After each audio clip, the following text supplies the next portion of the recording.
Hello students, DDC Delhi district court ने कल एक सप्लीमेंट्री मेरिट लिस्ट निकाली थी for the post of personal assistant, जिसको मैंने कल अपलोड किया था अपने चैनल पर।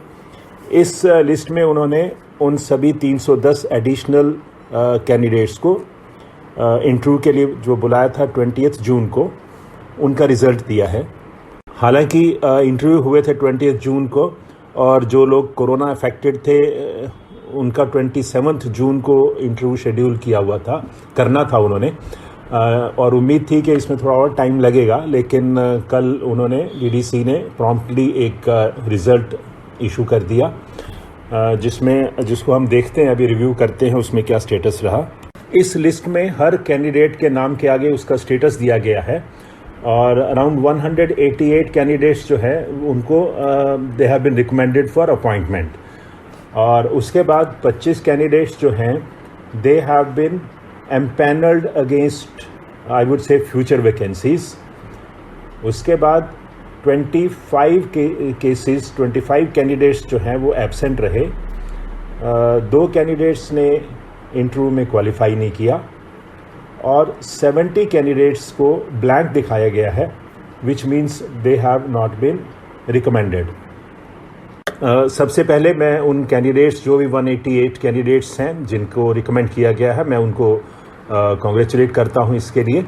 और नेचुरली अब उनका जो आगे प्रोसेस होगा, मे बी डॉक्यूमेंट वेरिफिकेशन होगा, उसके बाद अटेस्टेशन फॉर्म उनको भरना होगा, फिर मेडिकल होगा, उसके बाद ऑफ़र भी आएंगी, और इस प्रोसेस को लगता है एक्सपीडाइट करेगी डीडीसी, क्योंकि रिज़ल्ट भी उन्होंने अभी प्रॉम्प्टली दे दिया है। और इनसे पहले जो ग्रुप है उसका भी थोड़ा स्लो चल रहा था, अब लगता है दोनों चीज़ें फास्ट चलेंगी, और पैंडेमिक की भी सिचुएशन थोड़ी सी नॉर्मल हो रही है, तो चीज़ें पॉजिटिव हो रही हैं और स्पीड अप होंगी। अब हम बात करेंगे उन 25 कैंडिडेट्स की जिनके नाम के सामने एम्पैनल्ड दिखाया गया है, और mostly empanelled for UR category है, जैसा कि मैं देख रहा हूँ। उन कैंडिडेट्स को काफ़ी कन्फ्यूजन था। कल मेरे पास मैसेज भी आए और उन्होंने कमेंट भी किया मेरी वीडियो पर कि इसमें कैसे प्रोसेस रहेगा या क्या स्टेटस है उनका। इस बारे में मैं ये कहना चाहूँगा कि आप लोग अगर डीडीए की एडवर्टीज़मेंट देखें, मैं आपका ध्यान उस तरफ दिलाना चाहता हूँ, और स्क्रीन पर मुझे एग्जैक्ट क्लॉज है वो मैं आपको दिखाता हूँ, और उसके बारे में बात करते हैं। डीडीसी ने जो detailed advertisement and common instructions to the candidates, ये एक डॉक्यूमेंट इशू किया था, जिसमें उन्होंने लिखा है, दिस इज़ आई वुड से पेज नंबर नहीं है इसमें, ये नोट है, जो कि अगर आप देखेंगे ऑब्जेक्ट एमसीक्यू के बारे में जो दिया है, टीयर 1, टीयर 2, टीयर 3, टीयर 4, उसमें ये प्रोविज़न है, The Office of District and Sessions Judge Headquarters, Delhi, may maintain a panel list of candidates for each category valid for 1 year from the date of declaration of result or publication of the notice of the next recruitment, whichever is earlier. Normally her recruitment में ऐसे panel बनाए जाते हैं ताकि जो भी vacancies बाद में खाली हो उनको दूसरी एक्सरसाइज ना करनी पड़े, और इसी ही लिस्ट में से, इसी सिलेक्शन में से वो कैंडिडेट्स को ले सकें। उसके रीज़न कुछ भी हो सकते हैं, मे बी इसमें से कितने लोग ज्वाइन करते हैं ये भी सर्टेन नहीं होता, कितने लोग ज्वाइन करें, और ज्वाइन करने के बाद कुछ लोग रिज़ाइन कर देते हैं किसी सर्कमस्टांसिस से, वो भी हो सकता है।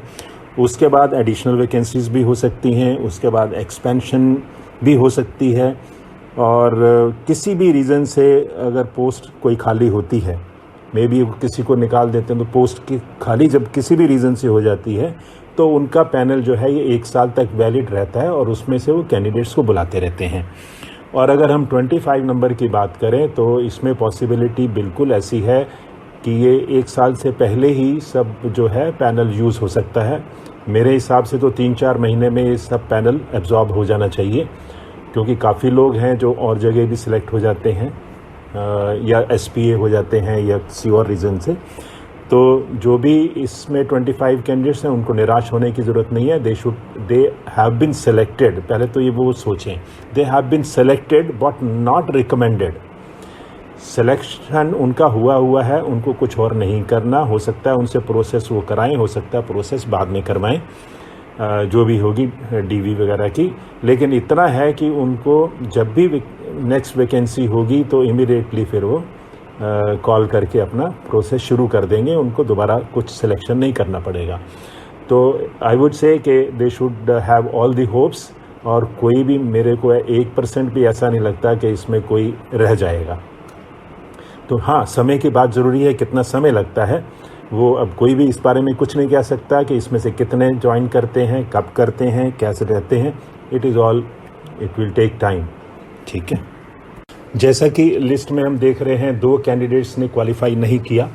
ये बड़ी हैरानी की बात है. आई डोंट नो कि what has been the reason. हालांकि मैंने देखा उनके मार्क्स जो हैं डिस्क्रिप्टिव में बहुत अच्छे मार्क्स हैं.